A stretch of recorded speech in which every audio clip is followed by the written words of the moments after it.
I actually have this written down. Don't worry. Schultz, 5'7". How tall is Rosalina? Tall. How tall is tall? Basically towering. Yes, remember, she has the power of a galaxy. Okay. Just not taking Smash proportion into consideration because Smash proportions tend to be a little weird sometimes. Rosalina is listed as 6'7". Dog alarm. So she's Magnus, right? Yes, she is literally as tall as Magnus. Well, Honestly, I think out of all the current Mario princesses, Rosalina is probably the most respectable ruler because she flat out actually does her job. True. Let's see here. What else do I... And then I've done weird stuff for like Ginta and I had to list down the heights of our characters for the universes. So like the Pit twins are 5'5". Ow. I will be back. I got my food coming in. Martha's somewhere around 5'10". The Robin twins are 5'3". Crom's like 5'8". Lucina's like 5'7", shorter than Crom but taller than Darkbit. Corrin is 5'6", Ike is somewhere between 6'1" and 6'3", and Roy is somewhere between 5'6" and 5'8". Roy's our boy. Like, let me actually look at the actual Smashers. There's Shulk. My question is, Roy. who's the tallest one? Who's the tallest one of them? Waluigi. Who's the tallest Smasher in general? The tallest Or just the tallest Smasher? one? Yeah, the tallest Smasher in general, and then just the tallest in universe. Okay, so I found out. I think the tallest Smasher probably goes to Bowser because he's listed at 8'7". Like, if you're taking actual heights into consideration. But then, I don't know. Let me look. I know I have something taller than that somewhere Is it in here. Cloud? Cloud's 5'7". Definitely not Ryu. Cloud's my Gan- height. Ganon is 6'6". Yeah, I think the tallest in general, in Universe and in Smash, is literally Bowser. Who's the shortest? That goes to Olimar and Alph if you take their actual listed heights into consideration. What is their actual listed heights? Olimar is 1.9 centimeters, or 0.75 inches, and Alph is 1.6 centimeters, or 0.64 inches. This is not counting Dog their alarm. antennas. This is their actual height. Jeez. They are They tiny! are smaller than a quarter. They are Yeah. smaller than my heart.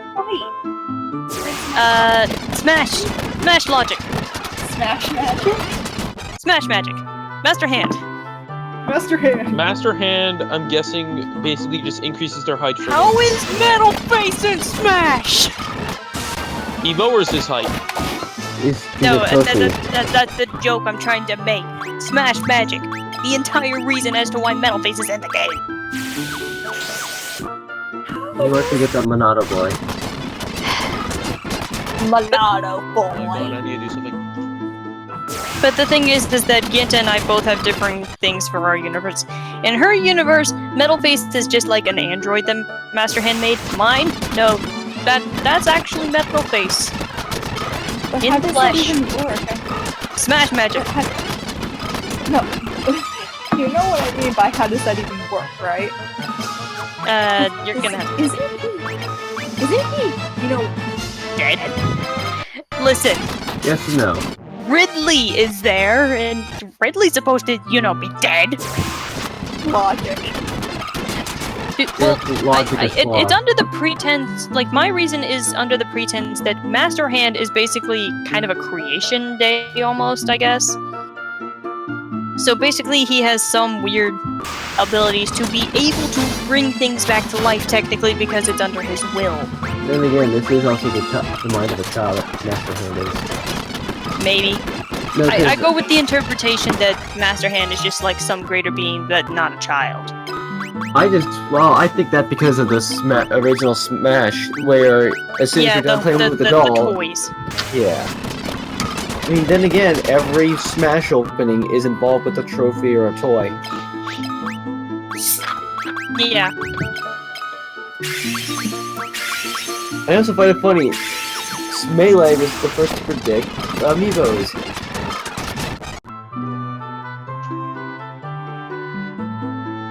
Melee. I'm trying to think of like any other weird stuff in. I mean, as it is, as it is in my. Thanks, Jacob. As I was saying, in my universe, as it is, I've already done some weird things involving characters because of the whole fact that my universe actually has a split timeline because of Robin. Hooray! Yay! Wait, what do you mean a split timeline because of Robin? What did Robin do? Robert Seal. Okay, basically the joke is because I wrote Heart to S support first, but basically that's kind of a completed thing with its own story kind of already put together and all that, but I started writing the quote-unquote crack fix, and I'm like, you know what, these can't take place in the same timeline as Heart to S port. So basically, I kind of just threw them into a separate timeline and then started making chronological additions to it, basically making a second timeline. But I decided, you know what, they're going to be connected through one crucial point, and that's basically when Robin first talked to Shulk about the sunsets. Basically, a heart-to-heart where you choose one of the different paths, and that leads to different dialogue. Except this, because of the affinity, kind of just splits things askew. That also explains why in universe some of the characters tend to act differently. Because in Heart to S support, Dunban is really kind of bitter towards Robin because he's afraid of him hurting Shulk. Well, in the other one, he's a bit more relaxed because it's like, well, they just started off as friends, so he's not going to be as concerned. And then there's the quote-unquote other timeline that has everything to do with Electo. Because hooray, murderous demons. Oh god, I'll be right back. Funny. I just find it funny because, like, because you have Electo, I have Hope, and what's Ginta's? Rita. Rita's a boy. I know, but the funniest thing is, it's like, Rita's a boy who's an angel, Electo's a girl who's a demon, Hope is a girl who's an angel, and it's just like a triangle? They're all the child of Magnus. It's like a weird triangle. Yeah, and the thing is, actually, as long as Ginta is okay with it, basically my plan for Electo, because my Smashers are never going to be able to beat her kind of thing, because, well, she's kind of crafty, but also has marbles. Basically, the only way to get her to stop bothering my universe is to send her to Ginta's, because she can't cause any trouble there. Her Smashers are way too strong. Remember, I'm the for fun to her for glory. My Smashers are definitely not as strong because they're not competitive based. Yeah, they have their tournaments and all that, but they're not the hardcore competitive that they're gonna stay up all night training. Mine are like... Mine is literally... Hey guys, I turned on cookies and bombs! Don't forget the entirety of the crack fix. Yeah, that's kind of the... Well, Ginta has her fair share of crack too.